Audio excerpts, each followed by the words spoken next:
And welcome into Poke the Bear episode 95. No more players. We're doing this until 100. No more players. I am Evan Marinofsky. That is Conor Ryan. Conor, what is up? Evan, doing well. How you doing? Doing great. And I think the people are going to be listening to this going, oh no, this is coming before an elimination game. If hopefully people have warmed back up to you after your curse has been thrown on the Bruins ever since you've done those live post-game shows. Hopefully just gotta stop doing the post-game shows is what I think we figured out what the crux of the issue is. It isn't secondary scoring. It isn't, bad stats. It's not, getting to an early deficit.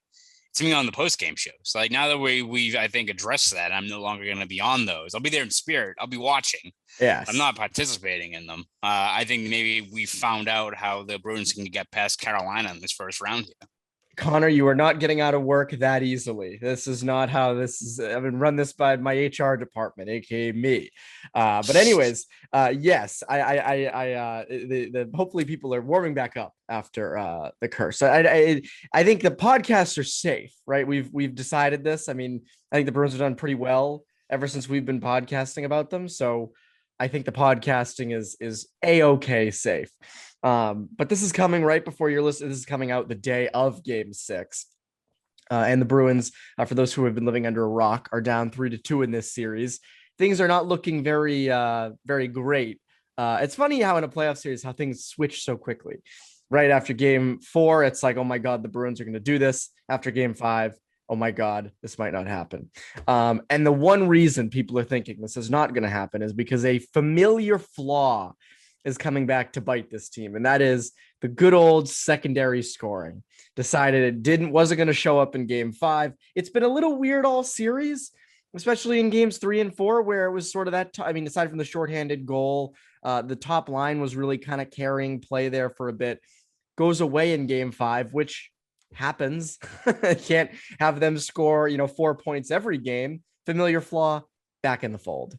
Yeah, very frustrating, I think, when you look at the Bruins. And again, every team goes through it when you get to the playoffs where things grind down and the amount of, real estate you have to work with and the offensive zone isn't there. So I think every team hits that lull or that roadblock in terms of not being able to get as many easy chances. That being said, you look at this Bruins team and the way they were playing. This isn't like, I think we mentioned on the post-game show yesterday, this isn't like the Bruins in years past where you're hoping that you're getting some other guys stepping up at the right time, right? Like it's like, oh, Andre Kasha could be a top 6 guy, situations like that. This is over an extended sample size. You've had Jake DeBrusk looking like a top line winger on that top line. You've looked at Eric Holla, who had 19 points in his last 19 games of the regular season, looked like a legit 2C. You look at Charlie Coyle, who seemed to be finding his game, especially, being pushed further down in that third line. Guy like Craig Smith, who, if he's your third line winger, pretty good. Like that, he's kind of one of those guys we've talked about before where top 6, maybe stretching a little bit, third line, perfect. Like for a guy that can give you 15, 20 goals a season, that's exactly where you want him. So throughout the lineup, you had established NHL regular guys entrenched in multiple spots on that depth chart. You had to be feeling pretty good about your chances to, at the very least, create some matchup issues for a team, especially one that's as deep as Carolina. And you're kind of back at square one, right? I mean, you look at this series now, 5 games in. Connor Clifton has more 5-on-5 points than Charlie Coyle, Jake DeBrusk, and Craig Smith. Craig Smith, who has 0 points. And again, Eric Holla has, I think, 2 5-on-5 points. Both of them are kind of garbage time, especially that Clifton goal. So you're back at square one in terms of Bergeron line. Been great, especially at home when they don't have the stall line kind of draped over them every single time they're over the ice. But elsewhere across the lineup, it's the same old story in terms of you just need more guys pulling on that rope because Bergeron line can't do it by themselves. They can get pretty far in a series. They can carry a series 5, 6, 7 games even, but you're going to need other guys to step up here pretty soon. And I have a feeling that if the Bruins do lose this series, people are going to be kind of pointing the blame at things. And I don't think the whole Hurricanes are just a better team argument is going to work around here. People want to fix a problem. And I think a lot of people are going to look at what you just said in the sense that you have the guys there. Craig Smith is a guy you expect to produce. As you said last night, this isn't Carson Kuhlman, right? Jake DeBrusk, you expect to produce. Holla, expect to produce. Coyle, expect to produce. who do you blame for that? Do you blame the players for not producing, which I think is legitimate? But do you go up the rung a bit and go, well, maybe this is a coaching thing? Because this isn't like a new occurrence. They've had this issue in postseasons past. And I'm curious if you think people are going to start kind of pointing fingers at the coaching staff for this. Because I think it's hard to point it at Cassidy because he has been a good coach and the staff has worked. But it also is hard not to because they've had this issue before and it doesn't seem to be getting fixed. Yeah, and I think you can even go up the ladder more of just the roster construction where Yeah. Oh, again, yeah. Well, yeah.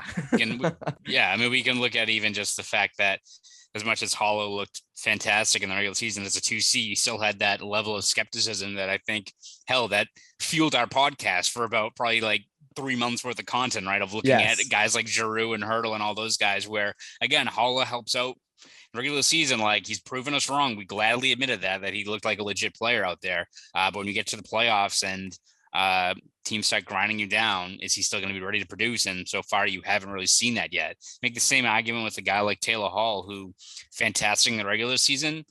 Kind of like what you saw in that Islanders series where they kind of slowed things down a little bit. He hasn't really been able to produce. And again, sure, he's been hurt by not having Pasternak on that line, but Taylor Hall's a guy, even though he's your second line winger, Taylor Hall has enough talent that he should be driving that line regardless of who's on it. So whether it's, a lot of it, of course, falls on the players, even though usually the players aren't the ones that take kind of the brunt of the actual,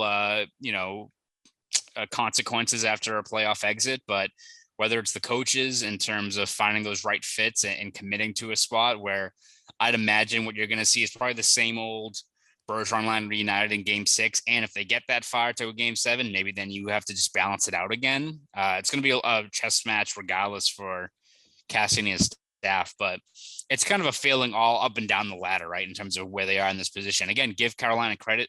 A very good team, but if the Bruins come up short in this series where they look so dominant at home and they had some key matchups, it kind of feels more like the Islanders series last year, where it's one where you kick yourself because you really should have gotten past this team, as opposed to, let's say, Tampa Bay in the 2020 bubble, where it's like, all right, that team was a wagon. Like, there's some times where you can just disappointing, but you can kind of shrug your shoulders and acknowledge kind of what you went up against. But fall to this Carolina team, there's going to be plenty of instances where you look back and be like, the Bruins were right in this series throughout it, just couldn't land those punches. I mean, I do think the Hurricanes are better, but they had a backup goalie in that. Yes. Like I that's where I kind of keep, if they had Freddie Anderson in and they had all guns ablazing, I'd say, okay, you know what? They were the better team. They've been knocking on the door for a while. And that's what I said at the beginning of the series. I thought Anderson would come back sooner. He's not there. It's anti-Ranta. Like, you have to find a way to score more than 3 goals on this guy on the road. And again, I am curious what's going to end up happening. If there's movement in the front office, in the coaching staff, it's hard to tell with these things. Expectations are high, and this is something we're going to get into later, I think, as the offseason rolls along, which should be very fun to get into this offseason. There's quite a lot of fun storylines that we can tackle, and I'll leave that for us in June, July, and August. But one decision this coaching staff has made: Jeremy Swayman will start game 6. We mentioned this last night in the post-game, or Tuesday on the post-game show. Who do you go to in game 6? I think Swayman's the right call. He's got 2 wins in the series. Played fine to this point. Wasn't amazing in game 5, but again, kind of like Omar in games 1 and 2, wasn't the reason you lost.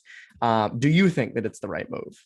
Yeah, I think so. I still think you stick with a guy that, as you said, won you 2 games against this Carolina team at home. You could kind of make the argument that this past game for Swayman was very similar to a few of those Olmec stats down in Raleigh, where usually it's kind of the timely save that does him in, but other times during that game, he battled and kind of kept them in it. If the Bruins offense managed to show up at all, who knows how that game would have changed. Like, you look even that second period early on where you're trailing 2-0 to Carolina, but Swayman made 3 or 4 grade A stops there that all of a sudden you get a puck rolling past a guy like Ranta, you convert on one of those early power plays, you're right back in the game and he's battling, competing out there. So again, was it his best? Definitely not. I mean, especially I think you look at that Slavin goal, kind of kills your momentum early on, because the Bruins once again had a pretty solid first 5 minutes down in Carolina.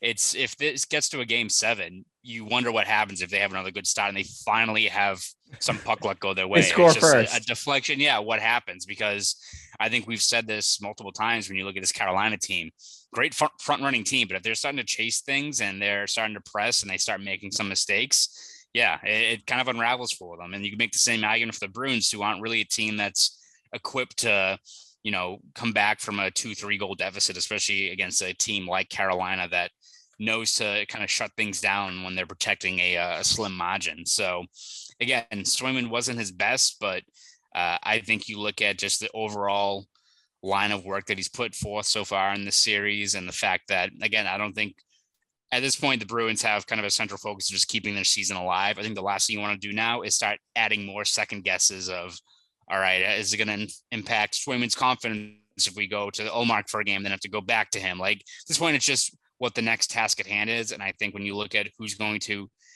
be the guy that gets you past this first hurdle of winning a game in game 6 at home, I think Swayman's probably the guy to do it. Is the guy. I 100% agree. I think you can't be switching around guys at this time of the year. We'll get to another lineup switch that could potentially come in game 6. Okay, so Hampus Lindholm has been out for games 3, 4, and 5. There was some talks he might come back for game 5. He did not ascend from the rafters like Charlie McAvoy did for game 5, where he, rolled up. I love how he rolled up in the car and he was probably thinking like, man, I hope nobody sees me. And the Nesson videographer is like right there. Steve was ready. Yeah, Steve was right there, just ready for it. But Lindholm did not return. He has been skating at practice in a normal jersey. Contact, right? He's had contact in practice. Yeah, full clearance. So he looks like he's about to come back. If he does play game 6, though, there does leave a pretty big decision. Who comes out for one Hampus Lindholm? And you have to think, well, it's either Mike Riley or Matt Grzelcyk. Unless it's someone else, who do you think should come out? I think right now it's probably going to have to be Grzelcyk, right? Agreed. Which I think disappointing because, again, I think Grzelcyk throughout his tenure here has been a net positive for this team. And I think you look going into this series, if it was one guy you're going to take out, the automatic first guy would probably be Riley, right? This guy who is kind of on the outside looking in down the final stretch of the regular season. But I give Riley credit. I don't think he's had that many defensive breakdowns, or some of those plays where you're, kicking yourself that you've seen at times from him. I think he's been pretty clean with the puck. I think he even had like four blocks in game 5. One of the few guys that actually kind of stuffed the stat sheet in some regard in that game. So I don't think he's really been an issue so far. And I don't think you can take out Forbort, right? Because I think he's been, as advertised, he helped you win one of those games in game 3 with that shot blocking. And you're going to need a PK guy like that to help you counter what Carolina can bring out there. So I liked Spoke Z's tweet about Forbort, where it was like Derek Forbort, whenever like someone gets a penalty on the Bruins, taking a drag. Well done, Spoke Z. Nice work. But I think you look at, I want to say that the 5-on-5 numbers are like, I think the Bruins have been outscoring Carolina 2-1 with Riley in the lineup, again in limited time, but what have you. And I think with Grzelcyk, it's Carolina's outscored them 6-2. I mean, he's that's not good. Not been himself. I think Grzelcyk and Kahlo together have been outscored 4-0. So I think if you just want to look at that as just the defining statement as to why he's out, that's probably it. But yeah, he just hasn't found his game at all. And a lot's been made about his struggles in the playoffs in the past in terms of teams that are forechecking heavily and him coughing up the puck. I mean, that hit on that Svechnikov dealt him leads to that offensive zone possession where it leads to Slavin's first goal there, which is a tough hit. 2 stick infractions for him.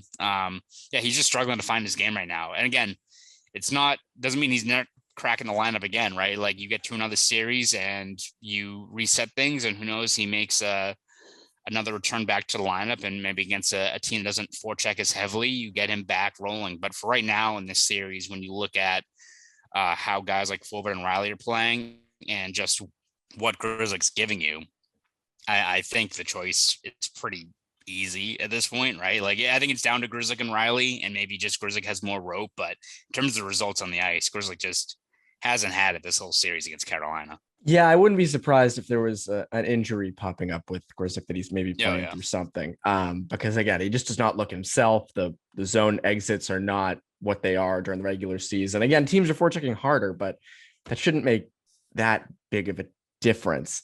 I agree with you. I think it goes like, and that's tough. Again, like Grzelcyk is a guy who you like to have as an offensive dynamo next to McAvoy when you need a goal. And like he adds a lot, but you just haven't seen it in 5 games. So like you go with what you got. You know, it's not just going with the hot hand in net. You've got to go with the hot hand in parts of the lineup. And I think sticking with Riley is probably the right move. I guess it would be Lindholm, McAvoy, Riley, Carlo, Forbert, Clifton. That would be your 6. Yeah.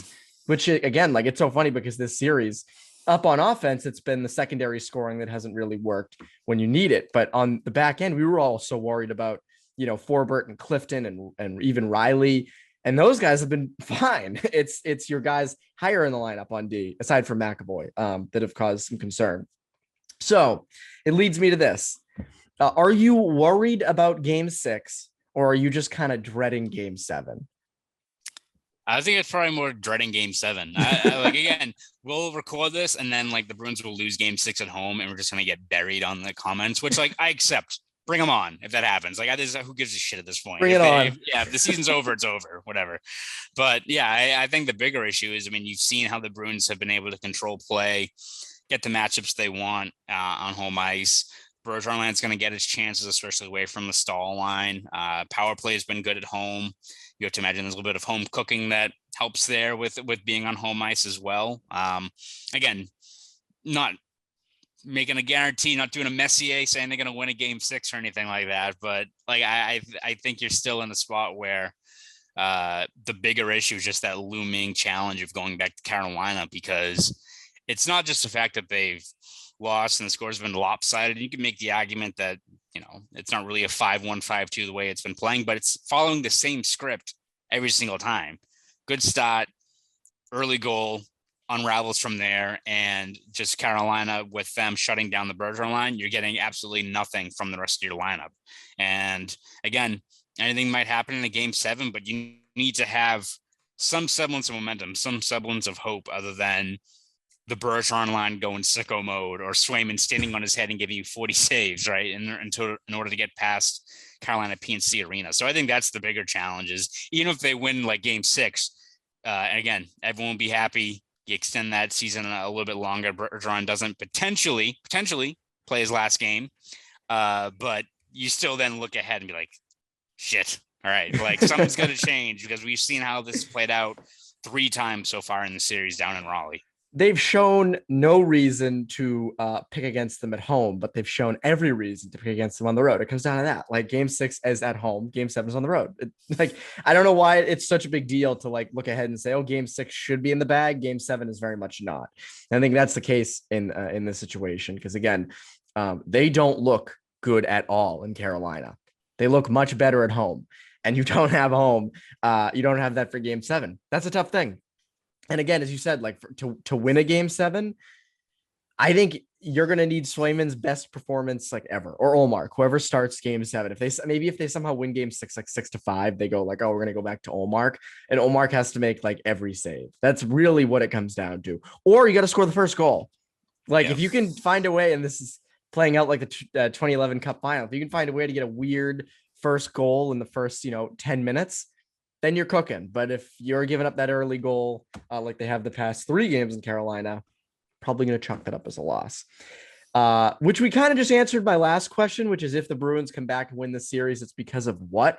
We keep saying the scoring, maybe the goaltending. Is there anything else if the Bruins win this series that could kind of be chalked up to? Yeah, I think it's just one kind of group or personnel. It kind of goes off that secondary scoring, but I think you need a legit game from that second line. And again, it's kind of been cycled, whether it's Smith or DeBrusk or even Pastrnak, which I wouldn't be surprised if they go back to him for game 7 if it gets to that point. But you need a good cycle ozone shift from Haula. You need a rush chance where it's a typical, Taylor Hall's charging through the neutral zone with a head of steam and sniping one top corner or something. You just need something like that from that line desperately, just to alleviate some of that pressure. And if you get that, especially early on in a game, to kind of shift that momentum, and with some of that quick strike potential that you've seen from them at times, just need something. Like Taylor Hall has mentioned a lot about the fact that they, don't have as many rush chances in the playoffs. They got to simplify things, but the opportunity is there. Like,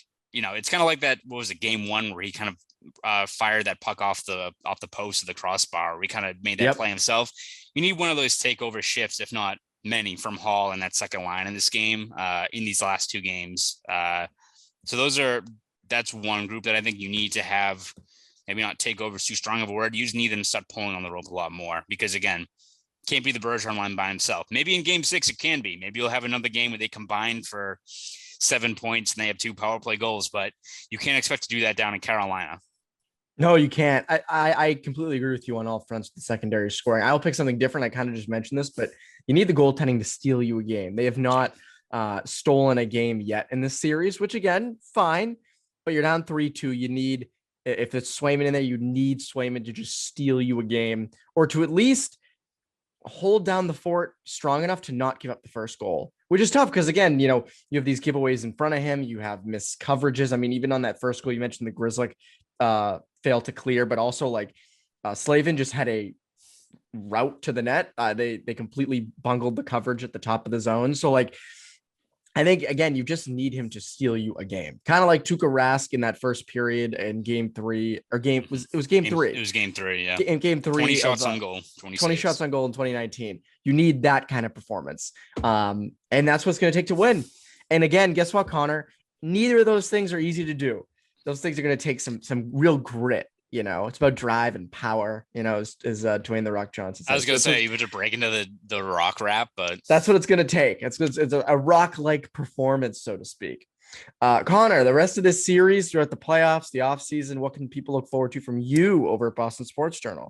Yeah, for as ever long as this series goes, and then, as you said, into the offseason, we'll have pretty much daily content all along the way, whether it's breakdowns of what the Bruins can do to get past Carolina these next few games, what the Bruins face in terms of a pivotal offseason, what decisions they have to deal with, some hard truths they have to confront. So all that stuff will be over at BSJ. Hopefully the latter a few weeks down the line. Yeah. Let's see. But all that stuff, again, will be over at bostonsportsjournal.com. So please subscribe at BSJ.